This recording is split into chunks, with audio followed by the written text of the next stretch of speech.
ಹೆಣ್ಮಕ್ಳು ನದಿ ಆ ಕಡೆ ಇದ್ದಾರಂತೆ. ಒಂದ್ಸಲ ಅವ್ರ ಜೊತೆ ಗಾಳಿಪಟ ಹಾರಿಸಿ ಒಂದೆರಡು ಹನಿ ಕಣ್ಣೀರ್ ಹಾಕ್ಬಿಟ್ಟು ಬರ್ತೀನಿ. ನಾನು ಬರ್ತೀನಿ. ಬನ್ನಿ.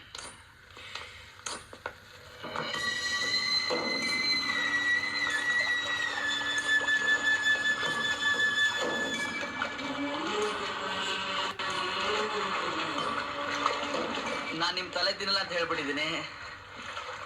ನೀವೇ ಒಂದು ಹಾಡು ಹೇಳ್ಬೋದಲ್ವೇನ್ರಿ?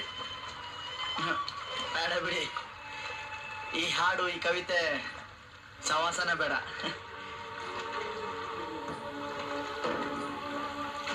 ನಾನ್ ನಿಮ್ಗೇನು ಹೇಳ್ದೆ ಹಂಗಂಗೆ ಕೈ ಮುಗ್ದು ನಾನು ಈ ಹೆಣ ತಗೊಂಡು ಮಂಡ್ಯಾಗ ಹೋಗ್ಬೇಕು ಅನ್ಕೊಂಡಿದ್ದೆ. ಆದ್ರೆ ಅನ್ಸಿದ್ರೆ ನಿಮ್ಮನ್ನು ಬಿಟ್ಟು ಬೇರೆ ಯಾರಿಗೆ ಹೇಳ್ಬೇಕು ನನಗೆ ಗೊತ್ತಾಗ್ಲಿಲ್ಲ. ಮನಸ್ಸು ಹಗುರಾಗೋದಾದ್ರೆ ಹೇಳಿ, ಒಳಗೆ ಇಟ್ಕೋಬೇಡಿ. ನಾನ್ ನಿಮ್ಮನ್ನ ಎರಡೂ ಕಣ್ಣಲ್ಲಿ ನೋಡೋವರೆಗೂ ಇಡಿಯಟ್ ಆಗಿದ್ದೆ, ಲೋಫರ್ ಆಗಿದ್ದೆ. ಆದ್ರೆ ತುಂಬಾ ಆನಂದವಾಗಿದ್ದೆ ಕಣ್ರಿ.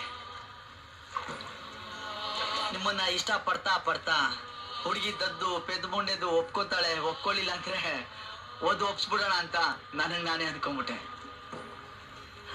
ಪ್ರೀತಿ ಹುಡ್ತು, ಲೈಫ್ ಸ್ವಲ್ಪ ಸರಿ ಹೋಯ್ತು ಅನ್ಕೊಂಡೆ. ಆದ್ರೆ ಯಾವಾಗ ನೀವು ನಾನು ಕುಕ್ಕೆ ಪಟ್ಟೆ ಇಟ್ಕೊಂಡು ಸೈಡ್ಗೆ ಹಾಕಿದ್ರು ಅವತ್ತು ಬಂತು ನೋಡ್ರಿ ಕಣ್ಣೀರು. ಅದ್ರಲ್ಲಿ ಸ್ನಾನ ಮಾಡಿ ಪೂರ್ತಿ ಸರಿ ಹೋಗ್ಬಿಡ್ತು ನನ್ನ ಲೈಫು. ನನ್ನ ಪ್ರಕಾರ ಸರಿ ಹೋಗೋದು ಅಂದ್ರೆ ಸಾವು.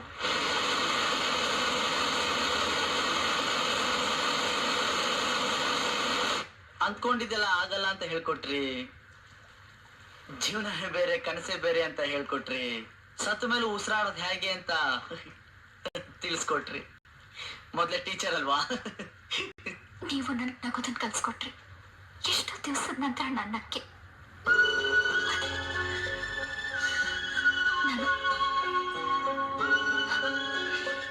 ಏನಿಲ್ಲ. ಅಂದ್ಕೊಂಡಿದ್ನೆಲ್ಲ ಬಾಯ್ ಬಿಟ್ಟು ಹೇಳ್ದೆ ಕೊರ್ಗಿ ಕೊರ್ಗಿ ಸಾಯೋರ್ದು ಏನಾದ್ರು ಕಾಂಪಿಟೇಷನ್ ಇಟ್ರೆ ಫಸ್ಟ್ ನೀವೇ ಬರ್ತೀರಾ.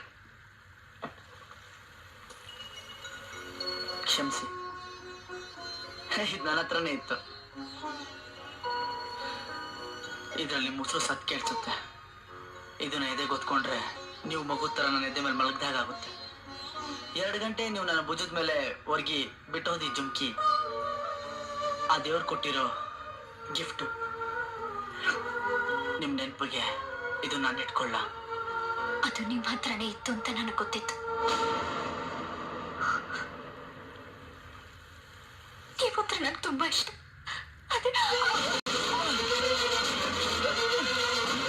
ಹುಷಾರಾಗಿ ಹುಟ್ಟಾಕಿ, ಇದೇ ನದಿಯೆಲ್ಲ ಹೋಗಿದ್ದು.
ಉಲ್ಟಾ ಏನಾದರೂ ಹೇಳಿದ್ರೆ ನೀನು ನೀರು ತಳಿ ನಾನು ಬಿದ್ದು ಬರ್ತೀನಿ.